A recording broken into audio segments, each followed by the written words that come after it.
Ja näiteks ma tooksin siia sisse näiteks ühe sellise dogma, mida siis kui mina massaažikoolis käisin, mida õpetati ja niimoodi näpuga vibutati näiteks vähihaigete puhul, et vähihaiget ei tohi puutuda, et sa ajad vähi laiali.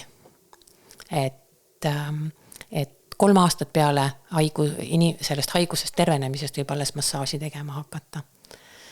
Ja juba aastaid tagasi, siis kui ma olin alles nii-öelda selline noor õpetaja, siis meie poole pöördus üks lapsevanem oma lapsega, kes siis, kellel oli vähidiagnoos, oli 4. staadiumis, ehk et tema nii-öelda siis elu oli jõudnud sellisesse järku, kus ta enam ei parane, vaid et tal on jäänud veel mingi aeg elada ja ühel hetkel ta lihtsalt lahkub meie hulgast, aga tal on piisavalt sellest diagnoosist tulenevaid tüsistusi. Ja täna me näiteks teame seda, et väga paljud vähihaiged ei sure mitte vähidiagnoosi pärast, vaid nad surevad nende tüsistuste kätte, ala kopsupõletikud ja immuunsüsteemi nõrgenemisega kaasnevad erinevate organite nii-öelda siis ülesütlemised. Ja juba 2009 aasta viidi läbi üks uuring, kus siis uuriti ka seda, et kas siis vähihaigetele tegelikult massaaž on lubatud või mitte, et kas see aitab inimest või mitte. Siis tänaseks ja 2025 viidi läbi üks päris suur teadusuuring, et siis tegelikult on päris mitmeid teadusuuringuid, mis tõestavad, et koolitatud massööri puhul ja spetsialiseerunud inimese puhul, spetsialisti puhul, kes teab, kuidas onkoloogilisi kliente käsitleda, siis selle massaažiga saab oluliselt ka vähihaige elukvaliteeti parendada. Ehk et see massaaž ei ole vastunäidustatud tema jaoks. Ta ei pea olema sellest haigusest tervenenud. Ta võib olla selle haigusega ja ta võib massaaži saada. Küll aga peab teadma, kuidas selle inimesega, mida sa teed, kuidas seda inimest kohelda, mida tema sellest seisundist tulenevalt talle siis pakkuda, millal talle pakkuda, et näiteks kui ta keemiaravi saab või kiiritusravi saab, siis see on keha jaoks väga suur koormus. Küll aga sellel taastumisperioodil võib massaažil olla vägagi oluline roll inimese enesetunde paranemisele ja võib-olla ka natukene selle eluea pikendamisele, sest et selle haigusega tihtipeale kaasnevad väga erinevad tüsistused. Näiteks teadusuuringud on isegi jõudnud järeldusele, et näiteks rinnavähi patsientide puhul siis massaaž on pikendanud nende eluiga.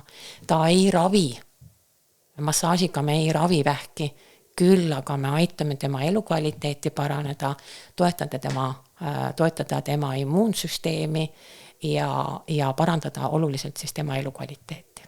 Vähendada siis seda lihaste pinget, vähendada siis seda raskustunnet. Puudutusel, nagu me teame nüüd, on väga oluline roll, eks ole, meie nii-öelda siis tervenemisprotsessile. Turvatunde loomine, see stress, see ärevus, selle leevendamine, et need kõik tegelikult aitavad kaasa siis vähihaigetel ka siis enesetunde paranemisele. Nii et kindlasti küll aga mis toimub nagu meil selles meditsiini valdkonnas on see, et kui neid teadusuuringuid läbi viiakse, siis me teame, et on olemas siis selline organisatsioon nagu Maailma Terviseorganisatsioon, WHO, et siis tegemist on siis sellise valdkonnaga, kus teadusuuringute puhul nende uute seisukohtade välja tulek võib võtta aastaid aega, 10–20 aastat aega, sest et ainuüksi ühele teadusuuringule ei tugineta, vaid tahetakse teisi toetavaid teadusuuringuid sinna taustaks saada, et saada kinnitust, et see tõepoolest on nii. Seega, kui me loeme näiteks PubMedis üleval olevaid teadusuuringuid, muuseas, mida massöörid võiksid regulaarselt teha, selleks, et ennast hoida kursis siis viimasel ajal toimunud teadusuuringutega ja ka meie oma tööd saaksime siis paremini teha. et siis vaatamata sellele, et seal PubMedis need uuringud on üleval, siis enne kui siis Maailma Terviseorganisatsioon need nii-öelda siis arvesse võtab ja neid üldregulatsioone siis ka kohandab sellele vastavalt, siis tegelikult need teadmised on juba olemas. Küll aga seda nagu ametliku seisukohana veel välja öelda ei saa. Seega ka need dogmad, millal massaaži tehakse või millal massaaži tohib teha või ei tohi teha, et need on ka muutumises ja ma arvan, et üks arenguhuviline massöör kindlasti peaks ennast sihukeste asjadega ka kursis hoidma. No vot, päris palju vastutust. Et nagu iga asjaga elus ei ole lihtsalt nii, et lähen ja teen ja pakun ja toimetan, vaid seal on ikkagi vastutuse pool ka. Meil on siin jäänud veel mõned küsimused ja mõned teemad ja kohe jõuame sinna koolituse teema juurde ka. Aga ta edastasid mulle ühe ägeda küsimuse segmendi. Mäletad sa? Seoses nende piinlike klientide olukordadega. Jaa, just. Midagi, millele ma üldse küsimusi moodustas ise ei mõelnud, aga millele ma varasemalt olen ka mõelnud, mis ma arvan, väga paljud inimesed on.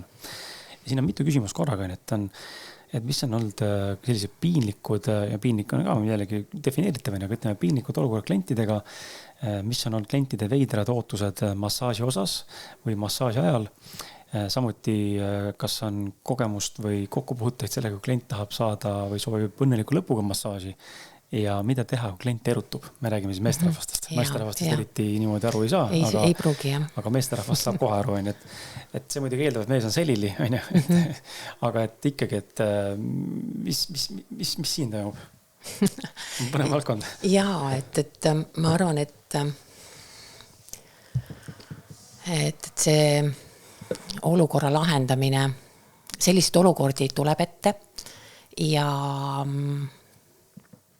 ma arvan, et tihtipeale need erektsioonid, mis siis tekivad meestel massaaži ajal, ei pruugi olla tingitud üleüldse sellest, et ta on erutatud, nii-öelda seksuaalselt erutatud, vaid see on lihtsalt füsioloogiline reaktsioon.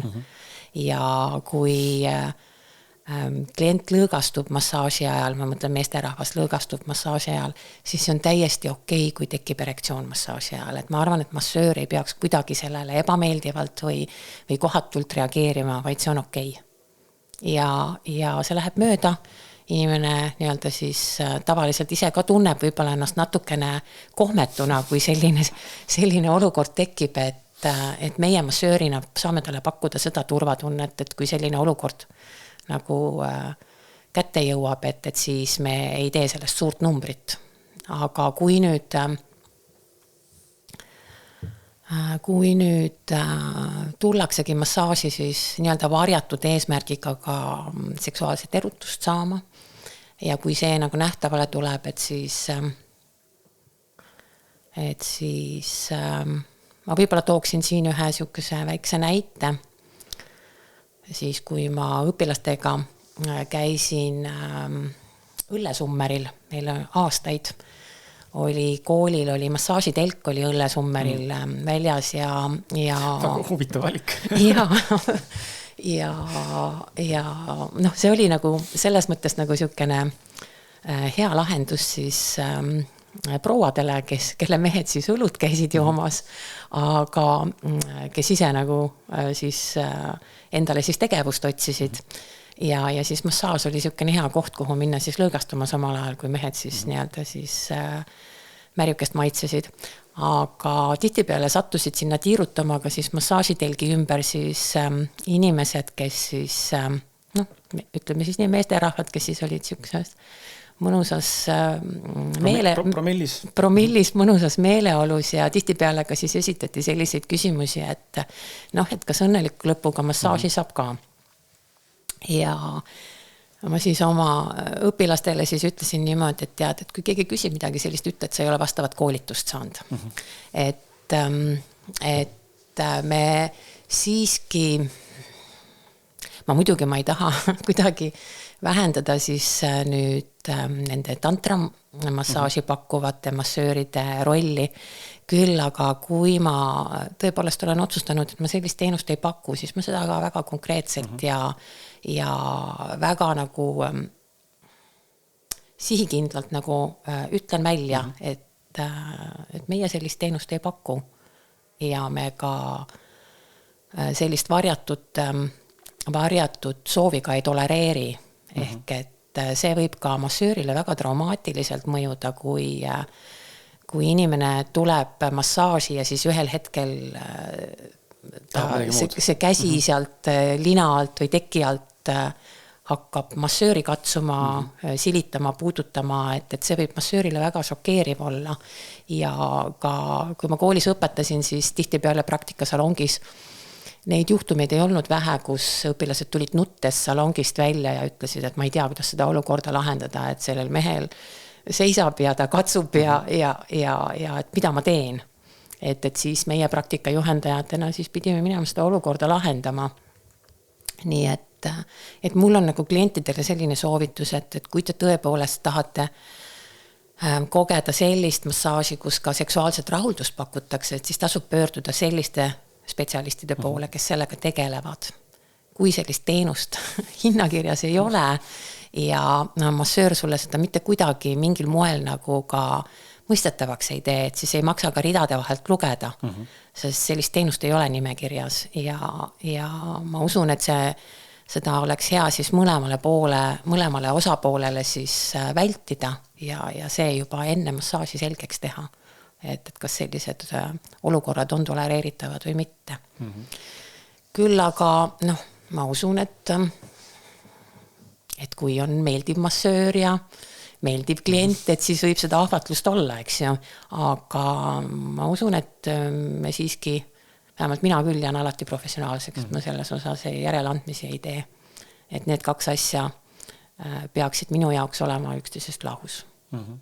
Ja ma seda nagu pigem nagu teen väga konkreetselt ja korrektselt nähtavaks või toon nähtavale, et ütlengi, et sellise teenusega mina ei tegele. Ja miskit oli seal, ma ei tea, kas ma vastasin sellele küsimusele või jäi midagi õhku ka praegult veel, et vist ei olegi veidrad ootused, piinlikud olukorrad ja jah. Vot piinlikke olukordi võib olla ka muul moel, et piinlik olukord on näiteks võib olla ka selline, kus kliendil on tekkinud arusaam, et massöör lahendab kõik tema probleemid. Aga et see on ka nüüd jälle see massööri suhtlemisoskuse ja endaks selgeks tegemise oskuse koht, et milliseid lootusi me kliendile anname massaaži eelselt, ehk et piinlik olukord on ka näiteks see, et kui massöör ütleb, et kuule, et sa pidid mind terveks tegema ja nüüd sa lubasid, et sa lahendad mu probleemi ära selle massaažiga ja massöör ütleb, et ja, tulge minu juurde, ma võtan teil selle probleemi ära, eks ju, aga pärast selgub, et tegelikult see ei olegi massaažiga lahendatav, et see on väga piinlik olukord, kui see niimoodi nähtavale tuleb, et massöör ei olnud teadlik, et seda probleemi ei saa massaažiga lahendada. Et see on jälle see professionaalsuse koht, ja piinlik olukord võib olla ka see, kui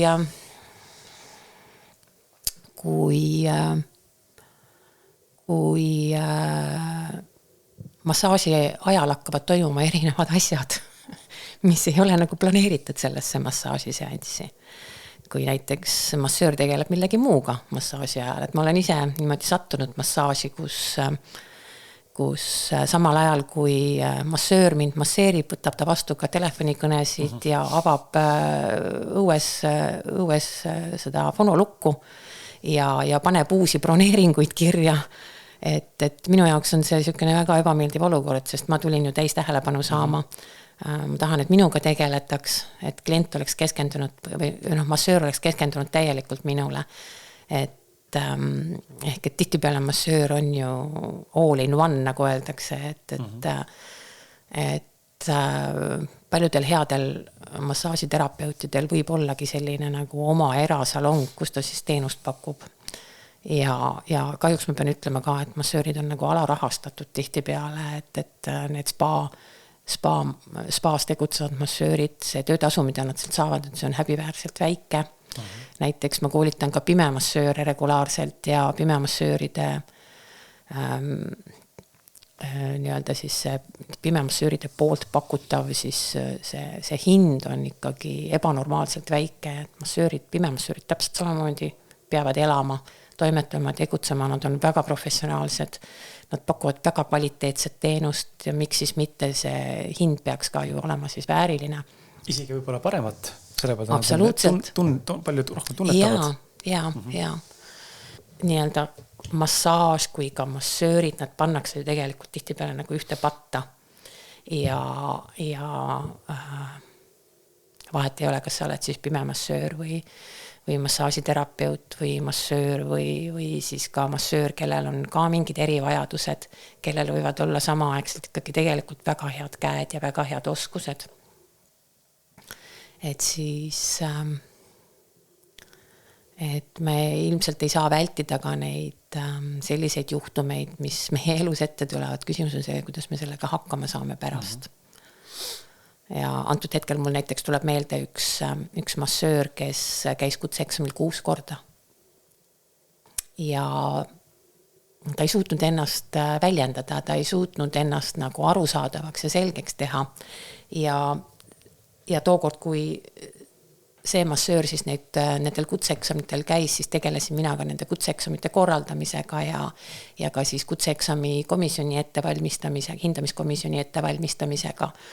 Ja esimesed need eksamid ilmselt läksidki aia taha sellepärast, et komisjoni liikmed ei olnud erivajadusega massööri eksamineerimiseks piisavalt ettevalmistatud. Ja vahepeal viisime läbi siis ettevalmistavad nii-öelda siis tegevused ja viisime siis nii-öelda siis sisse need nii-öelda siis eksami läbiviimisega seotud uuendused, et ka siis erivajadusega eksaminand saaks ka siiski oma teadmiseid tõendada, sest kutsekomisjoni eesmärk ei ole tõendada seda, et massöör ei tea midagi, vaid vastupidi välja selgitada seda, mida ta teab ja kas ta teab piisavalt selleks, et töömaailma siseneda. Ja tegelikult selguski see, et massööril oli lihtsalt eneseväljendamisega probleeme. Ja tal olid fantastilised käed, ta teadis kõike anatoomiast, küsimus oli lihtsalt sellest, kuidas see teadmised temalt kätte saada. Et tõendada seda, et tal tõesti need teadmised on olemas.